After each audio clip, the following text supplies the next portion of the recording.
What is up, YouTubers? Bella here from the Geek Report, and today we're gonna start a new series. It's gonna post hopefully every Sunday, if possible, and the series is gonna be entitled Tech Talk with Bradley.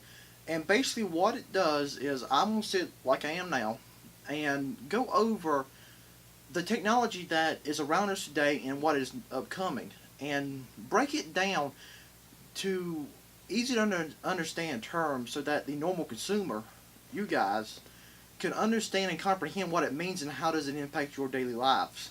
So without further ado, let's get started with the first video of this series, and we're going to be talking about computer RAM, or random access memories. She's up all night to the sun. I'm up all night to get some.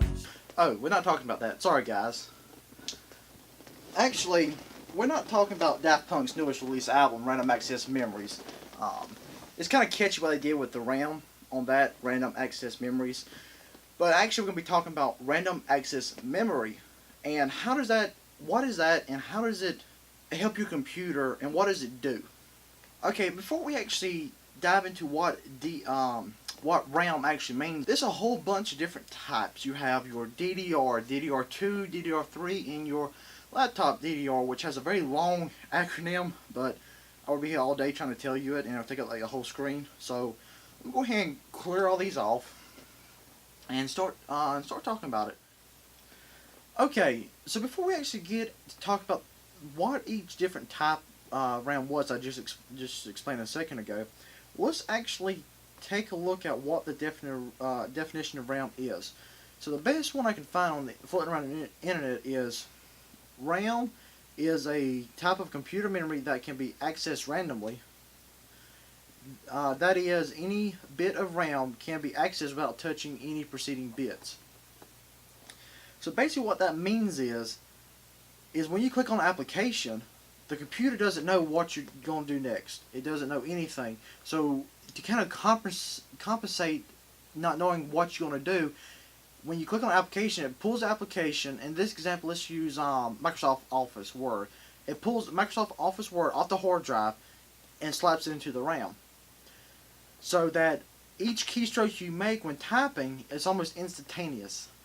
It doesn't have to pull it from the hard drive, process it, and push it back to the hard drive for storage. It automatically stores it in the RAM, and when you hit save, that's when it goes into the hard drive, and actually on the file. But other than that, that's why they say save all the time, because once your computer turns off or you close out the application, that bit of memory, that bit of application that was stored in the RAM is completely erased. RAM will not store any information without power. It is not a primary storage device. My definition of primary and other people's definition of primary is a little bit different, but my definition of primary storage is that anything that can hold data with or without electricity. The biggest difference. RAM is not primary because if there's no electricity going to the RAM, no power, there's nothing to be stored on it. It's just empty memory, just empty space. There's nothing that can be stored or written on there without any power. So, with that being said, RAM also has another function which is kind of unknown in a way, is that a hard drive can only read and write so long before it actually starts to fail. If the motor inside doesn't fail first, the actually magnetic strips in the hard drive will fail because of reading, writing, and rewriting. So your RAM actually saves the hard drive a lot of stress by not having to constantly write and rewrite, and the time that would take and the lag that would cause. So, since we got the definition out of the way and broken down to easy to understand terms, we'll actually start taking a look at what type of RAM, the different types, of RAM there are, and the differences between them, which are very subtle, and actually not much difference at all besides just the revision of them. So I have a couple samples on hand here. I do have an older DDR2, but most of these are DDR3 RAM, and I do have one type of DDR3 laptop RAM. So we'll go ahead and get started. First we'll take a look at the laptop. So I can see here, laptop is only about a quarter the size of desktop RAM. And DDR3 laptop RAM is the same exact thing as DDR3 desktop RAM. And now, I want to say the exact same thing. I mean, the function of it and the speeds and everything like that is the exact same. It's not different at all. There are very minor differences, but that would be going into very technical terms, and I don't want to confuse you with any of that because that's not the point of this video. So that's pretty much it. This is DDR3, your typical laptop RAM that you find now on most all consumer laptops. Actually, yeah, in all consumer laptops, because they don't make DDR2 RAM anymore for consumer. You can still buy it, but as far as buying computers now with it in there, unless you buy an old computer, it won't have DDR2. So we have DDR2 here. I mean, sorry, DDR3 laptop, and you can see we have DDR3 desktop. This is just very generic DDR3 2 gig sticks. It has 240 pins, same as DDR2. It's just that the revision is newer, so the power going to it takes a little less power for more speed, I guess you could say.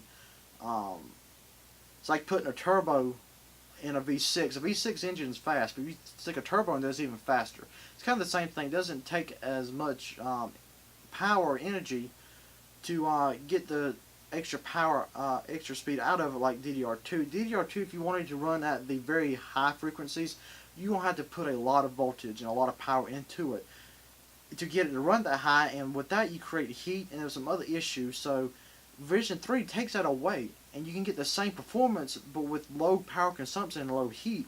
This right here is your standard consumer grade. You can see the chips here. You know, it doesn't produce that much heat.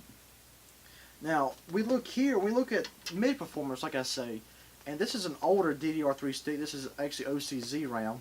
They no longer make RAM. They make power supplies and solid-state drives now.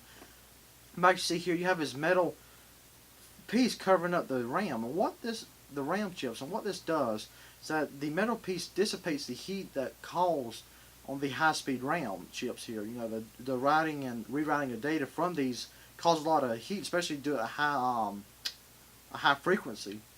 So this kind of helps dissipates the heat. So we'll move on to the extreme one. This is actually extreme speed, and this is still OCZ RAM.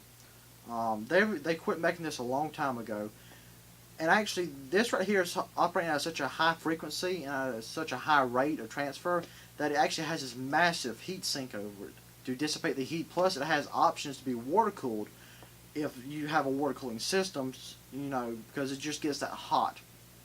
I no longer use this because this is unnecessary. For now, it's unnecessary for what I need and everything. But that's pretty much it. This is actually DDR2, and that's why to get these extreme speeds, you have to have such a huge heat sink. And actually, this is slower than this. To give you an example, this is the newest standard DDR3. Running at a higher frequency than top of line DDR2 was back in 2008. I want to say with this particular model. And you see what I'm saying when it comes to more power equals more heat. It took more power to get this at the speed than it does the newer one. So you had to find some way to get rid of that heat. So you had big fin arrays and big heat sinks on them. So there's pretty much no difference between DDR1, 2, and 3, besides DDR1 did have fewer pins and not quite the speed. That's the only difference between DDR1 and DDR2 and 3.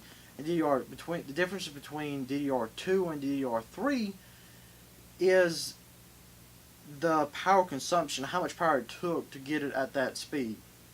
There's still the same amount of pins, but DDR2 will not work in DDR3, and DDR3 will not work in DDR2. So those are not backwards or forwards compatible, whichever way you want to call it. That's pretty much it as far as trying to explain what memory is. So just to recap what we talked about, RAM stands for Random Access Memory. It basically stores all the random data or all the random applications you have open, because everything is random for the computer. It stores it so it's instant access. You can see everything instantaneously when you type like a word processor, so it doesn't have to keep rewriting back to the hard drive and cause a great deal of lag in that. And also it saves your hard drive by writing it to the RAM instead of writing it to the hard drive. But for more intensive applications, you are going to need a lot more RAM, especially with video editing, photo editing, and gaming. I prefer to go about 8 gigs minimum on gaming and about 16 gigs if you're doing photo editing and especially video editing. Minimum of 16 gigs on that. So that's pretty much it for this video, guys. Remember, hit that like button if you liked it, dislike it if you dislike it. Leave all comments below. And hit that subscribe button because it really helps us out and shows that you like our channel, so we can keep doing videos that we've been doing, you know, a lot of Let's Plays and a lot of tech videos and tech unboxings. So guys, remember, I'm Bradley for the Geek Report. Till next time, guys, stay geeky.